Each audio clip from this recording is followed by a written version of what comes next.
Exercise 8.2 question number 2 है। In each case find the tangent and normal. Again हमें दोनों equations tangent और normal find out करनी है। बस यहाँ एक पॉइंट ट्रिग्नोमेट्रिक पॉइंट गिवन है और इक्वेशन आपके पास सर्किल की x square plus Y square it means के सेंटर से पास हो रही है। ठीक है, इन दोनों बातों को थोड़ा सा अंडरस्टैंड करने की ज़रूरत है। ये 36 जो टर्म है हमारे पास, ये कोफिशिएंट जो है इसको हम अगर राइट वर्ड डिवाइड कर दें तो हमारी इक्वेशन सेंटर से वो जनरल फॉर्म से मैच कर जाएगी। X square plus Y square equal to 13/36। ठीक है, तो ये अब हमारे पास X square plus Y square equal to A square, ये जो हमारी जनरल फॉर्म है इसके साथ मैच कर जाएगी। जब इससे मैच कर जाएगी तो आप बता सकते हैं कि ए स्क्वायर इक्वल आ जाएगा 13/36 की। और जो सेंटर आपके पास गिवन है वहाँ आपके पास वैल्यूज़ आपको पता है कि cos 60 पे वैल्यू होती है 1/2 और sin 60 होता है √3/2। जस्ट इतना सा फ़र्क था कोऑर्डिनेट का। अब आपको दोनों जो हमने टेंजेंट और नॉर्मल के फार्मूले पढ़े हैं एज इट इज़ यूज़ करने हैं। टेंजेंट के लिए हमारे पास फार्मूला है x(x1) plus y(y1) equal to A square. ठीक है, तो x(x1) तो x1 हमारे पास है 1/2 plus y as it is y1 है √3/2। अच्छा, स्टूडेंट्स हमेशा ये पूछ रहे होते हैं कि x और y की जगह क्या पुट करना है। देखिए, जब आप इक्वेशन फाइंड आउट करते हैं तो इक्वेशन में x और y की जगह पर कभी भी कुछ भी पुट नहीं किया जाता। ठीक है, तो ये x1 y1 वो पॉइंट है जहां पर टेंजेंट और सर्किल इंटरसेक्ट करते हैं।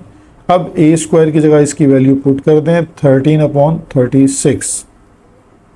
देखिए, लेफ्ट वर्ड हमारे पास एलसीएम बन रहा है 2, तो x1 x और √3y इक्वल टू 13/36। दोनों डिनोमिनेटर्स देखें कट हो रहे हैं, तो यहाँ पर आप 2 1 2 और 2 18 हो सकता है 36। ठीक है, तो अब हम इसको सिर्फ मल्टीप्लाई कर सकते हैं 18 को लेफ्ट वर्ड, तो 18 into x plus √3y equal to 13। तो अब हमारी रिक्वायर्ड इक्वेशन बन जाएगी 18x plus 18 √3y equal to 13। तो ये हमारी रिक्वायर्ड इक्वेशन ऑफ सर्किल बन गई, वो टेंजेंट की रिक्वायर्ड इक्वेशन आ गई। ठीक है, अब हम इसमें नॉर्मल की इक्वेशन फाइंड आउट करते हैं, तो नॉर्मल का फार्मूला यूज़ करते हैं। नॉर्मल का हमारे पास जो फार्मूला था वो था x(y1) और माइनस का y(x1), ठीक है, इक्वल टू 0। तो x हमारे पास सेम रहेगा और y1 की वैल्यू है √3/2। फिर y सेम रहेगा और x1 की वैल्यू है 1/2 इक्वल टू 0। तो अब लेफ्ट साइड पर हमारे पास एलसीएम आ जाएगा 2, तो ये हो जाएगा √3x minus y1 y equal to 0। 2 multiply by 0 होके ख़त्म हो जाएगा, तो √3x minus y equal to 0। ये हमारे पास रिक्वायर्ड नॉर्मल की इक्वेशन आ गई। क्वेश्चन नंबर 2 और पार्ट बी है। अगेन हमारे पास एक पॉइंट है और सर्किल की इक्वेशन है। अब सर्किल की इक्वेशन हमारे पास जो गिवन है वो है x square plus Y square equal to 4। ठीक है, और जो हमारी जर्नल इक्वेशन है वो है x square plus Y square equal to A square. So हमारे पास ए स्क्वायर इक्वल टू हो जाएगा 4। ये हमारे पास एक चीज़ आ गई।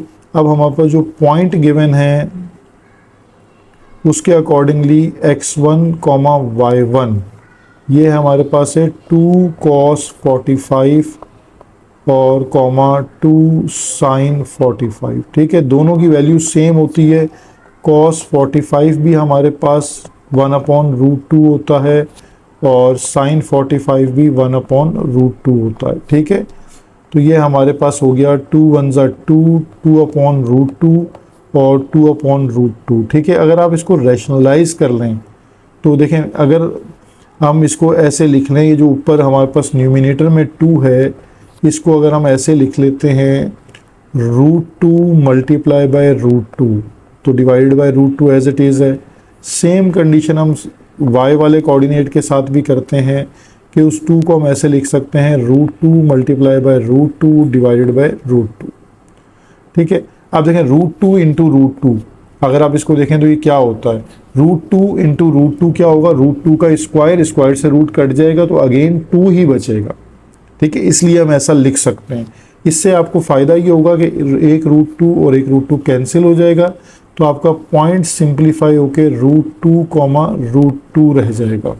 अब आप इसको अपनी इक्वेशंस में यूज़ कर सकते हैं कि जब हम टेंजेंट की इक्वेशन यूज़ करेंगे तो टेंजेंट की हमारे पास इक्वेशन है x(x1) और y(y1) इक्वल टू a²। तो x as it is x1 भी हो जाएगा √2, y as it is y1 भी हो जाएगा √2 इक्वल टू a² हो जाएगा 4।